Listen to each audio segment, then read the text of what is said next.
Right breaking news చూస్తున్నారు. Pastor Praveen పగడాల మృతి case ఇంకా మిస్టరీగానే మిగిలిపోయింది. అయితే దీనికి సంబంధించి ఆయన ప్రయాణం చేసిన మార్గానికి సంబంధించి మొత్తం 15 గంటల సీసీటీవీ ఫుటేజ్ని పోలీసులు కలెక్ట్ చేశారు. దీనికి సంబంధించి పోలీసులు ఇన్వెస్టిగేషన్ కూడా స్పీడప్ చేసినట్టు తెలుస్తుంది. అయితే ఆయన ప్రయాణం చేసిన మార్గానికి సంబంధించి మొత్తం 15 గంటల సీసీటీవీ ఫుటేజ్ను పోలీసులు కలెక్ట్ చేసినట్టు తెలుస్తుంది. అయితే దీనికి సంబంధించి ఆయన ప్రయాణం చేసిన మార్గంలో మధ్యలో ప్రవీణ్ ఎక్కడైనా ఆగారా, ఆయనను ఎవరైనా కలిశారా, కాల్ డేటా ఆధారంగా అన్ని కోణాల్లో పోలీసులు దర్యాప్తు చేస్తున్నారు. అయితే కొవ్వూరు టోల్గేట్ సమీపంలో ప్రవీణ్ బుల్లెట్ను ఓవర్టేక్ చేసి వెళ్ళిన 5 వాహనాలను కూడా పోలీసులు గుర్తించారు. అందరినీ రహస్యంగా విచారిస్తున్నట్లు కూడా సమాచారం అందింది. అయితే దీనికి సంబంధించి ప్రజలను రెచ్చగొట్టేలా పోస్టులు పెట్టదుంటున్నారు పోలీసులు. అయితే ఇప్పటికే పాస్టర్ ప్రవీణ్ పగడాల మృతి కేసు ఇంకా మిస్టరీగానే ఉంది. పోలీసులు దీనికి సంబంధించి డీప్గా ఇన్వెస్టిగేషన్ కూడా చేస్తున్నారు. అయితే దీనికి సంబంధించిన మరింత సమాచారం అందించడానికి మా ప్రతినిధి శివశంకర్ లైవ్లో ఉన్నారు. రైట్ శివశంకర్, పాస్టర్ ప్రవీణ్ మృతి ఇంకా మిస్టరీగానే ఉంది, పోలీసులు కూడా దర్యాప్తు చేస్తున్నారు. అయితే దీనికి సంబంధించి పలు కోణాల్లో కూడా పోలీసులు ఇన్వెస్టిగేషన్ చేస్తున్నట్టు తెలుస్తుంది. దీనికి సంబంధించిన పూర్తి అప్డేట్స్ ఏంటి? సయ్యద్ చూసుకున్నట్లయితే ఎవరైతే ప్రముఖ పాస్టర్ ప్రవీణ్ మృతి పట్ల అయితే ఇప్పటికే పోలీసులు డీజీపీ రేంజ్లో అంటే డీజీపీ ఆధ్వర్యంలో 5 బృందాలుగా ఏర్పడైతే పూర్తి స్థాయి దర్యాప్తు చేస్తున్నారని చెప్పుకోవాలి. 2 టీంలు అయితే హైదరాబాద్ నుంచి విజయవాడ వరకు, అలాగే విజయవాడ నుంచి రాజమండ్రి ఘటనా స్థలం వరకు కూడా ఇంకొక 2 టీంలు వర్క్ చేస్తున్నాయి. ఇప్పటికే మంగళగిరి ఏదైతే డీజీపీ ఆఫీస్ నుంచి కూడా 2 ఫ్లోరెన్సిక్ అధికారులు కూడా ఇక్కడికి వచ్చారు. కొంచెం కీలక ఆధారాలను కూడా వాళ్ళు సేకరించారు. అదేవిధంగా పాస్టర్ ప్రవీణ్ వేసుకున్న దుస్తులను కూడా వారు ఫోరెన్సిక్ ల్యాబ్కి కూడా పంపించిన పరిస్థితులు ఇప్పటికే నెలకొన్నాయి. అయితే ఈ నేపథ్యంలో పోలీసులు దర్యాప్తు మాత్రం ముమ్మరం చేశారని చెప్పుకోవాలి. ఇప్పటికే 15 గంటలు అంటే ఆయన ప్రయాణించిన మొత్తం హైదరాబాద్ నుంచి ఘటనా స్థలం వరకు ఉన్న సీసీ కెమెరాస్ సంబంధించి మొత్తం 15 గంటల సీసీ ఫుటేజ్ను కూడా సేకరించినట్టుగా కూడా తెలుస్తుంది. అయితే ఈ సీసీ ఫుటేజ్ ఆధారంగా పూర్తి స్థాయి దర్యాప్తు చేస్తున్నారు. అయితే హైదరాబాద్లో 11 గంటలకి స్టార్ట్ అయిన ప్రవీణ్ ఏదైతే విజయవాడ అరౌండ్ 4:30 వరకు అయితే విజయవాడ చేరుకున్నారు. 4:35 లోపు విజయవాడ చేరుకున్నారు. అయితే 5 తర్వాత 5 గంటల తర్వాత 9 గంటల వరకు కూడా ఫోన్ ఆఫ్లో ఉంది. సో ఈ 4 గంటల సమయం, ఆ 4 గంటల కీలక సమయంలో ఆయనకి మొబైల్కి కాల్స్ కానీ లేదంటే ఎస్ఎంఎస్ఎస్ కానీ రిసీవ్ చేసుకున్నట్లు టెక్నికల్ ఆస్పెక్ట్స్ ద్వారా కూడా పూర్తిగా సమాచారాన్ని తీసుకున్నారు. అయితే ఆ 4 గంటలు ప్రవీణ్ ఎక్కడ ఉన్నారు అనేది సీసీ కెమెరాల ఆధారంగా కూడా పూర్తిగా పర్యవేక్షిస్తున్నట్లు తెలుస్తుంది. అయితే దీనికి సంబంధించి ఆ 4 గంటల కీలకంగా కనిపించే అవకాశం కనిపిస్తుంది. అదే నేపథ్యంలో ఏదైతే ఘటనా స్థలంలో ప్రవీణ్ ఏదైతే కిందకి వెళ్ళిన సమయంలో ఆ బండిని ఏదైనా హిట్ అండ్ రన్గా వెళ్ళిందని అనుమానాలు కూడా వ్యక్తం చేశారు. సో ఆ నేపథ్యంలో అక్కడ చూసుకున్నట్లయితే ఆ టైంలో మూవ్ అయిన 5 వెహికల్స్కి సంబంధించిన డీటెయిల్స్ని కూడా వారు తీసుకున్నట్టుగా కూడా తెలుస్తుంది. వారందరినీ కూడా సీక్రెట్గా ఇన్వెస్టిగేషన్ చేస్తున్నట్లుగా కూడా మనకి సమాచారం అందుతున్న పరిస్థితి కనిపిస్తుంది. మొత్తంగా చూసుకున్నట్లయితే ఇప్పటికే సీసీ ఫుటేజ్కి సంబంధించి పూర్తి ఆధారాలను సేకరించారు. అదేవిధంగా ఫ్లోరెన్సిక్ ల్యాబ్కి కూడా ప్రవీణ్ దుస్తుల్ని పంపించారు.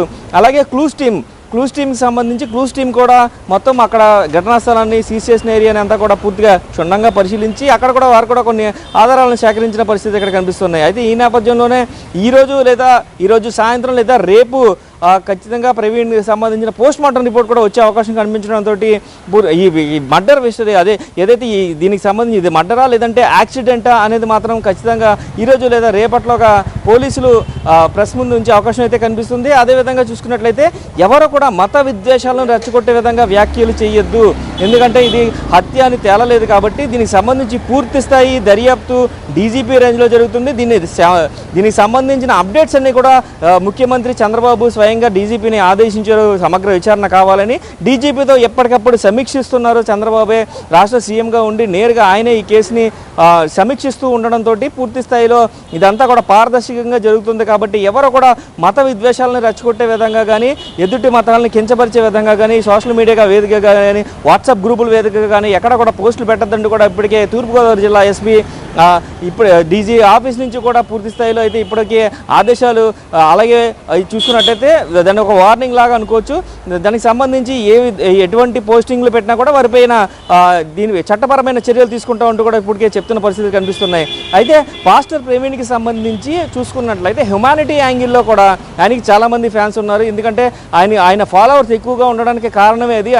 ఆయనకి ఓన్గా సాఫ్ట్వేర్ కంపెనీస్ ఉన్నాయి, దాంట్లో వచ్చే ఆదాయంలో నుంచి సుమారుగా 10 లక్షలు చారిటీస్కి ఖర్చు పెడతారంటూ కూడా ఇప్పటికే ప్రవీణ్ ఫ్రెండ్ ఎవరైతే ఉన్నారో రాజమండ్రిలో అతను కూడా చెప్పిన పరిస్థితి కనిపిస్తున్నాయి. అయితే ఇక్కడ కీలకంగా ప్రధానంగా రెండు విషయాలు చూడాలి. ఒకటి కుటుంబ సభ్యులు, ప్రవీణ్ కుటుంబ సభ్యుల దగ్గర నుంచి నిన్న పోలీసులు స్టేట్మెంట్ కూడా రికార్డ్ చేసుకున్నారు. ఆ స్టేట్మెంట్లో ఏముందనే ఉత్కంఠ ఇంకా కొనసాగుతుంది. అయితే ఇదే నేపథ్యంలో చూసుకున్నట్లయితే ఎవరైతే రామ్మోహన్తో చివరి కాల్ మాట్లాడారో, లాస్ట్ 10 కాల్స్లో 4 సార్లు భార్యతో మాట్లాడితే 2 సార్లు కొవ్వూరికి సంబంధించిన వ్యక్తులతో మాట్లాడారు. లాస్ట్గా చివరాఖరిగా రాజమండ్రి సమీపంలోకి వచ్చేటప్పటికే రామ్మోహన్ అనే వ్యక్తికి కాల్ చేసినట్లుగా కూడా జిల్లా ఎస్పీ నరసింహకిషోర్ తెలిపారు. అయితే అతను హైదరాబాద్ నుంచి తిరిగి రాజమండ్రి వచ్చే అవకాశం కూడా ఈరోజు కనిపిస్తుంది. అయితే అంత్యక్రియలకు వెళ్ళిన అతను ఈరోజు రాజమండ్రి చేరుకునే అవకాశం కూడా కనిపిస్తుంది.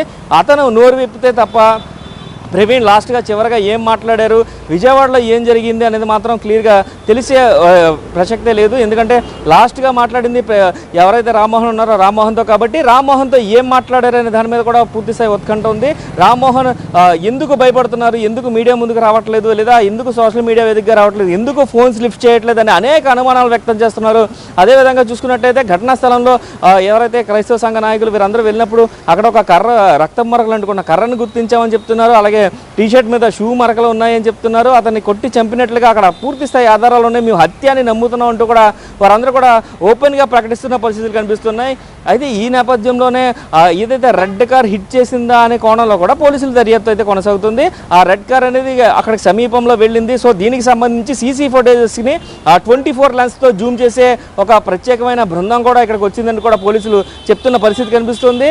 దీనికి సంబంధించి toll gate to toll gate in టైంలో ఆయన పాస్ అయ్యారా, ఎక్కడైనా మధ్యలో స్టే ఆన్ అయ్యారా అనేది మాత్రం పూర్తి స్థాయి ఎంక్వైరీ అయితే కంప్లీట్ అయిపోయింది.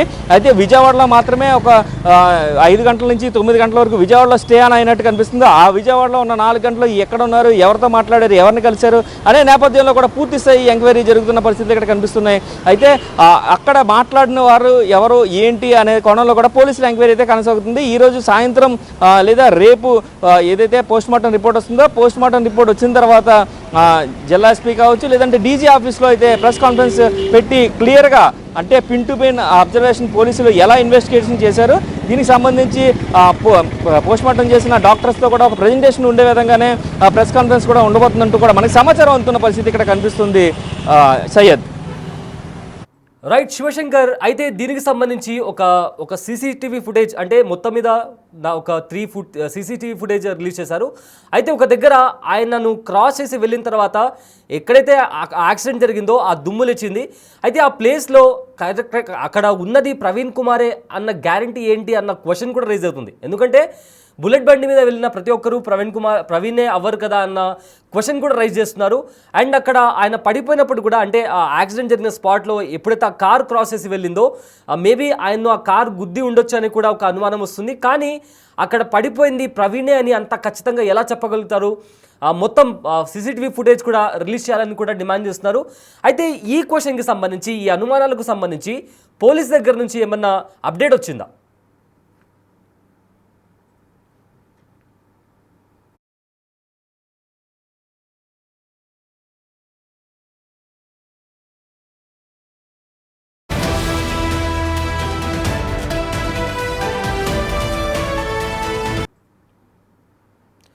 రైట్, పాస్టర్ ప్రవీణ్ పగడాల ఇష్యూకి సంబంధించి ఇంకా ఆయన పాస్టర్ ప్రవీణ్ పగడాల డెత్ మిస్టరీకి సంబంధించి ఇంకా క్వశ్చన్స్ రైజ్ అవుతూనే ఉన్నాయి. అయితే దీనికి సంబంధించి చాలా క్వశ్చన్స్, అంటే చాలా ప్రశ్నలు ఇంకా అన్ఆన్సర్డ్గానే ఉండిపోయాయి. పోలీసులు కూడా డీప్గా ఇన్వెస్టిగేషన్ చేస్తున్నటువంటి పరిస్థితి కనిపిస్తుంది. అయితే ఇక్కడ పోలీసులు రిలీజ్ చేసినటువంటి సీసీటీవీ ఫుటేజ్ ఆధారంగా ఒక పర్టికులర్ సీసీటీవీ ఫుటేజ్లో చూసుకుంటే ఒక కార్ పాస్ అయిన తర్వాత అక్కడ ఒక దుమ్ము లేచింది. సో మనం పోలీసులు రిలీజ్ చేసిన సీసీటీవీ ఫుటేజ్లో కూడా మనం చాలా క్లియర్గా చూడవచ్చు. కానీ ఇక్కడ రైజ్ అవుతున్న ఒక ఇంపార్టెంట్ క్వశ్చన్ ఏంటి అంటే, బుల్లెట్ బండి మీద వెళ్ళిన ప్రతి ఒక్కరూ పాస్టర్ ప్రవీణే అవుతారా అన్న క్వశ్చన్ ఒకటి రైజ్ అవుతుంది. అలానే ఆ సీసీటీవీ ఫుటేజ్ కేవలం కొద్ది సెకండ్ల పాటే ఉండడం, కంప్లీట్గా సీసీటీవీ ఫుటేజ్ ఇంకా ఎందుకు రిలీజ్ చేయలేదు అన్న ఒక అనుమానం కూడా రైజ్ అవుతున్న పరిస్థితి కనిపిస్తుంది. అలానే టోల్ గేట్ క్రాస్ అయిన తర్వాత ఎప్పుడైతే పాస్టర్ ప్రవీణ్ బండి ఆ టోల్ గేట్ క్రాస్ అయిన తర్వాత అక్కడున్న వ్యక్తి కూడా ప్రవీణే అన్న గ్యారంటీ ఏంటి అన్న డౌట్స్ కూడా చాలామంది క్రిస్టియన్ సంఘాలు ఆ డౌట్స్ని కూడా రేస్ చేస్తున్న పరిస్థితి కనిపిస్తుంది. సో దీనికి సంబంధించి పోలీసులు ఇన్వెస్టిగేషన్ని స్పీడప్ చేశారు. ఆయన ప్రయాణం చేసిన ఏదైతే మార్గం ఉందో ఆ మార్గానికి సంబంధించి మొత్తం 15 గంటల సీసీటీవీ ఫుటేజ్ని కూడా కలెక్ట్ చేసుకోవడం జరిగింది. అండ్ ఆల్సో ఆయనని క్రాస్ చేసిన 5 వాహనాలు ఏవైతే ఉన్నాయో వాటిని గుర్తించి వాళ్ళను సపరేట్గా ఒక్కొక్కరిని సపరేట్గా సీక్రెట్గా కూడా విచారించినట్లు కూడా సమాచారం అందుతుంది. సో రోజు రోజుకి దీనికి సంబంధించి పాస్టర్ ప్రవీణ్ పగడాల మృతికి సంబంధించి ఈ మిస్టరీ ఏదో ఉందో రోజు రోజుకి కొత్త కోణాలు బయటకు వస్తున్నాయి. దీనికి సంబంధించి క్రిస్టియన్ సంఘాలు అంటే దానికి సంబంధించి రాజకీయ నేతలు కూడా చాలామంది క్వశ్చన్స్ రైజ్ చేస్తున్నారు. అలానే పోలీసులు కూడా ప్రెస్ మీట్ పెట్టినప్పుడు అలానే వాళ్ళు ఆ పోలీసులు చెప్పినటువంటి మాట దీనికి సంబంధించిన ఇన్వెస్టిగేషన్ని కంప్లీట్గా ఫెయిర్ అండ్ ట్రాన్స్పరెంట్ వేలో మేము చేస్తున్నాము. అండ్ గవర్నమెంట్ కూడా ఈ ఇష్యూని చాలా సీరియస్గా తీసుకుంది. సీఎం చంద్రబాబు నేరుగా ఈ ఇష్యూని ఆయన పర్యవేక్షిస్తున్నారు. సో దీనికి సంబంధించిన ప్రతి అప్డేట్ని ఎప్పటికప్పుడు గవర్నమెంట్కి అందిస్తూనే దీనికి సంబంధించిన ఇన్వెస్టిగేషన్ని ఫెయిర్ అండ్ ట్రాన్స్పరెంట్ వేలో గవర్నమెంట్ అలానే పోలీస్ వాళ్ళు కూడా చేస్తున్నారు. సో ఈ నేపథ్యంలో ప్రజలు ఎవరు కూడా తొందరపడి ఎలాంటి రెచ్చగొట్టే వ్యాఖ్యలు కూడా చేయకూడదు. ఎవరిని కూడా ఉద్దేశించి ఇలాంటి ఘాటు వ్యాఖ్యలు చేయడం కానీ లేదా విద్వేషాలు రెచ్చగొట్టే వ్యాఖ్యలు కావచ్చు, లేదా హేట్రెడ్ని పెంచే వ్యాఖ్యలు కావచ్చు, లేదా 2 కమ్యూనిటీల మధ్య డిస్టర్బెన్సెస్ క్రియేట్ అయ్యేలాగా కూడా ఎలాంటి వ్యాఖ్యలు చేయకూడదని కూడా పోలీసులు ఇప్పటికే హెచ్చరిస్తున్నారు. అలా ఎవరైనా చేస్తే వారిపైన కఠిన చర్యలు కూడా తీసుకుంటామని కూడా పోలీసులు ఇప్పటికే చెప్తున్నటువంటి పరిస్థితి కనిపిస్తుంది. రైట్, ఏదేమైనప్పటికీ పాస్టర్ ప్రవీణ్ పగడాల మృతి కేసు ఇప్పటికీ కూడా మిస్టరీగానే ఉంది. దీనికి సంబంధించి ఇన్వెస్టిగేషన్ జరుగుతుంది. ఆయన ప్రయాణించిన మధ్య మార్గంలో ఎక్కడైనా ఆగారా, వాళ్ళని ఆగినప్పుడు పాస్టర్ ప్రవీణ్ని ఎవరైనా కలిశారా, అండ్ ఆయన కాల్ డేటా ఆయన మొత్తం ఆ రోజుకి సంబంధించిన కాల్ డేటాని కూడా పోలీసులు కలెక్ట్ చేశారన్న ఇన్ఫర్మేషన్ బయటకు వచ్చింది. సో ఆ కాల్ డేటాకి సంబంధించి ఇన్వెస్టిగేషన్ జరుగుతుంది. అలానే ఆయన ప్రయాణించిన మార్గంలో కూడా 15 గంటల సీసీటీవీ ఫుటేజ్ని కూడా కలెక్ట్ చేశారు. సో దాని తర్వాత ఏదైతే ఆ సీసీటీవీ ఫుటేజ్ ఆధారంగా ఏవైతే వెహికల్స్ ఆయన బైక్ని క్రాస్ చేశాయో మొత్తం 5 వెహికల్స్ని గుర్తించారు. ఆ వెహికల్స్ వాళ్ళని కూడా ఎవరు తెలుసుకున్న తర్వాత వాళ్ళను సీక్రెట్గా ఒక్కొక్కరిని కూడా ఇన్వెస్టిగేషన్ చేశారు, విచారించి దానికి సంబంధించిన సమాచారాన్ని కూడా సేకరించారు. అయితే ఇవాళ సాయంత్రం కల్లా పోస్ట్ మార్టం రిపోర్ట్ కూడా వచ్చే అవకాశం ఉన్నట్లు కనిపిస్తుంది. సో పోస్ట్ మార్టం రిపోర్ట్ వచ్చిన తర్వాత ఈ కేసుకు సంబంధించి మరిన్ని వివరాలు బయటకు వచ్చే అవకాశం చాలా క్లియర్గా కనిపిస్తుంది. అయితే ఇప్పటికే దీన్ని చాలామంది యాక్సిడెంట్గా చెప్తున్నప్పటికీ కానీ ఇది యాక్సిడెంట్ ఏమాత్రం కాదు, ఖచ్చితంగా ఇది మర్డర్ అయి ఉంటుందని కూడా చాలామంది అనుమానం వ్యక్తపరుస్తున్నారు. ఎందుకంటే స్పాట్లో కనిపించిన ఒక చెక్క మీద కనిపించిన రక్తం కావచ్చు, అలానే బండి మీద పలు చోట్ల కనిపించిన రక్తపు మరకలు, అలానే ఆయన పాస్టర్ ప్రవీణ్ వేసుకున్న బట్టలపైన ఉన్న బ్లడ్ మార్క్స్ కావచ్చు, లేదా ఒక షూ ప్రింట్ కావచ్చు, పలు అనుమానాలకు దారితీస్తున్నట్లు కూడా చాలామంది చెప్తున్నారు. అలానే కొన్ని పిక్చర్స్ కూడా సోషల్ మీడియాలో వైరల్ అవుతున్నాయి. ఆయన కింద పడిన విధానం, ఆయన డెడ్ బాడీ ఉన్న విధానం కూడా ఎన్నో డౌట్స్ని కూడా చూపిస్తుంది. సో బిగ్ టీవీ స్క్రీన్ మీద మీరు ఒకసారి చూసుకుంటే ఇక్కడ కనిపిస్తున్న ఫోటో ఏదైతే ఉందో ఆయన హెడ్లైట్ కూడా బ్రేక్ అయిన విధానాన్ని కూడా చాలామంది డౌట్ని వ్యక్తపరుస్తున్నారు. అలానే ఆయన వేసుకున్న టీషర్ట్ పైన ఒక ఫుట్ ప్రింట్ మార్క్ ఉంది. ఆ మార్క్ ఏంటి, నిజంగా యాక్సిడెంట్ అయితే అక్కడ మార్క్ ఎలా వస్తుందని కూడా అంటున్నారు. అండ్ ఆయన పడిన తర్వాత ఆయన పైన బైక్ పడిన విధానాన్ని కూడా చాలామంది డౌట్ని రైజ్ చేస్తున్నారు. బిగ్ టీవీ స్క్రీన్ మీద మీరు చూసుకుంటే అక్కడ ఒక చెక్క అంటే ఒక కర్ర లాంటి ఒక వెపన్ లాంటిది అక్కడ ఉంది. దాన్ని ఖచ్చితంగా వెపన్ అని చెప్పలేము, బట్ అక్కడ దాని మీద ఉన్న రక్తపు మరకలను చూసి దాని సహాయంతో ఆయనను కొట్టి చంపి ఉంటారు అన్న డౌట్స్ కూడా చాలామంది రైజ్ చేస్తున్నారు. సో వీటన్నిటికి సంబంధించి పోలీసులు కూడా చాలా డీప్గా ఇన్వెస్టిగేషన్ చేస్తున్నారు. సో ఆయన క్రాస్ చేసిన మీరు బిగ్ టీవీ స్క్రీన్ మీద చూసుకుంటే ఒక సైడ్ ఏమో సీసీటీవీ ఫుటేజ్, పోలీసులు రిలీజ్ చేసిన సీసీటీవీ ఫుటేజ్ మీరు చాలా క్లియర్గా చూడొచ్చు. మరోవైపు ఆయన యాక్సిడెంట్ జరిగిన స్పాట్ దగ్గర ఆయనకు సంబంధించి ప్రవీణ్ డెడ్ బాడీకి సంబంధించిన ఏ విధంగా అనుమానాస్పద రీతిలో కనిపించిందో ఆ ఫుటేజ్ని కూడా కనిపిస్తుంది. సో ఇక్కడ రైజ్ అవుతున్న ఇంకో డౌట్ ఏంటంటే ఆయన ట్రావెల్ చేస్తున్నప్పుడు ఇప్పుడు మీరు బిగ్ టీవీ స్క్రీన్ మీద చూసుకుంటే ఆ బైక్ మీద ఉన్న వ్యక్తి ప్రవీణ్ కుమారే అన్న గ్యారంటీ ఏంటి అన్న క్వశ్చన్స్ కూడా చాలామంది రైజ్ చేస్తున్నారు. సో అంతేకాకుండా ఆయన నడిపే విధానాన్ని కూడా అసలు ఖచ్చితంగా అక్కడ ప్రవీణ్ కుమారే అన్న డౌట్ ఏంటి, ఎవరన్నా ఆ బైక్ని తీసుకెళ్ళి అక్కడ ఆయనని పడేసి ఉండొచ్చు కదా అన్న క్వశ్చన్స్ కూడా అటు సోషల్ మీడియాలో ఇటు చాలామంది క్రిస్టియన్ సంఘాలకు సంబంధించిన వాళ్ళు కూడా బయటకు వచ్చి మాట్లాడిన పరిస్థితి కనిపిస్తుంది. అదేవిధంగా ఏదైతే యాక్సిడెంట్ జరిగిన రీతి ఉందో, ఆ సీసీటీవీ ఫుటేజ్ ఏదైతే ఉందో, ఒక కార్ పాస్ అయిన తర్వాత అక్కడ దుమ్ము లేచింది. సో ఆ పర్టికులర్ స్పాట్లో అక్కడ కింద పడింది పాస్టర్ ప్రవీణే అన్న గ్యారంటీ ఏంటి, ప్రూఫ్ ఏంటి అన్న క్వశ్చన్స్ కూడా రైజ్ అవుతున్నాయి. సో ఇక్కడ మీరు సీసీటీవీ ఫుటేజ్కి సంబంధించి బిగ్ టీవీ స్క్రీన్ మీద చూసిన విజువల్స్ అయితే ఒక కార్ పాస్ అయిన తర్వాత అక్కడ దుమ్ము లేచింది, అదే యాక్సిడెంట్ స్పాట్ అని కూడా పోలీసులు గుర్తించినట్లు చెప్తున్నారు. సో కానీ దానికి సంబంధించి గ్యారంటీ ఏంటి అని కూడా క్వశ్చన్స్ రైజ్ అవుతున్నాయి. సో దీనికి సంబంధించి పోలీసులు డీప్గా ఇన్వెస్టిగేషన్ చేస్తున్నారు. 15 గంటల పాటు అంటే ఆయన చేసిన ప్రయాణ మార్గం ఏదైతే ఉందో దానికి సంబంధించిన 15 గంటల పాటు సీసీటీవీ ఫుటేజ్ని పోలీసులు డీప్గా ఇన్వెస్టిగేషన్ చేసిన పరిస్థితి కనిపిస్తుంది. అండ్ దాంతోపాటు ఆయన ఎక్కడైనా ఆగారా, ఒకవేళ ఆగినప్పుడు ఆయనని ఎవరైనా కలిశారా, అండ్ ఆయన చివరిగా ఎవరైతే మాట్లాడారో ఆయనని కూడా విచారిస్తున్నటువంటి పరిస్థితి కనిపిస్తుంది.